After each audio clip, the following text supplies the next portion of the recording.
ព្រមចង់បានប្រពន្ធកន្លងស្គមខ្លួនតើធ្វើយ៉ាងណាហើយខ្ញុំមិនអបើព្រួយបើព្រះមិនជួយឆ្មាជាតុងខាណែអាមាសាគិតមើលទៅគីឡូពងជ្រៅដកខ្លួនមិនចេញច្បងណាំងជួបរឿងតូមិននិញគេអ្នកភ្នំពេញសាច់ដូទេអើយគេស្អាតក៏ប្រកែកភ្នែកបើវែងញ៉ៃគេនឹងប្រកែកមើលទៅរូបរាងអព្រឹមរូបគ្មានសង្ឃឹមគេនឹងបញ្ចប់ភ្នែកច្បាស់ណាស់ថាគេមិនស្រឡាញ់តក់ចិត្តវិញកុំឲ្យទឹកភ្នែកតែព្រមនៅរឿងប្រអកែមិនខ្លាចទឹកភ្នែកនៅថ្ងៃវេទនីវាបានដូចបំណងខអ្នកផងរមកជាប់គ្នាមិនខលអ្នកណាថាអីមិនពាក់ប្រុសស្រីខ្លាចគេនឹងទីវាខ្វល់តែប្រពន្ធមួយនឹងមិនឲ្យខឹងមិនឲ្យតុងខាមានប្រាក់នឹងគ្រឿងអលង្ការលុយចាយប៉ុណ្ណាក៏វាមិនខ្វល់ស្រឡាញ់មិនបានប៉ុន្មានទេបោកប្រានអាព្រមក្រំគ្រាកូចចិត្តទៅឈួតលីលាព្រមក្រំគ្រាយកស្រាជីមិនប្រពន្ធវាធ្លាប់តែស្រឡាញ់តែទំនិញនំបើដួងចិត្តចុងក្រោយយកស្រាជីមិត្ត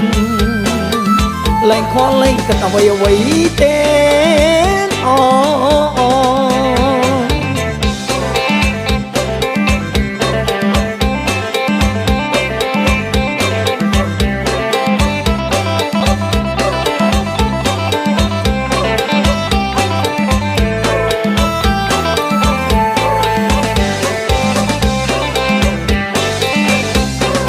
ព្រមចង់បានប្រពន្ធកន្លងស្គមខ្លួនតើធ្វើយ៉ាងណា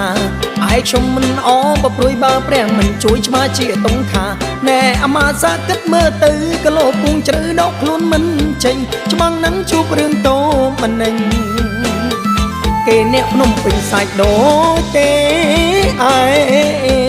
គេស្អាតក៏ប្រកែកភ្នែកបើវែងញ៉ៃគេនឹងប្រកែកមើលទៅរូបរាងអព្រឹមរូបគ្មានសង្ឃឹមគេនឹងបញ្ចប់ភ្នែកច្បាស់ណាស់ថាគេមិនស្រឡាញ់តក់ចិត្តវិញកុំឲ្យទឹកភ្នែកតែព្រមនៅរឿងប្រ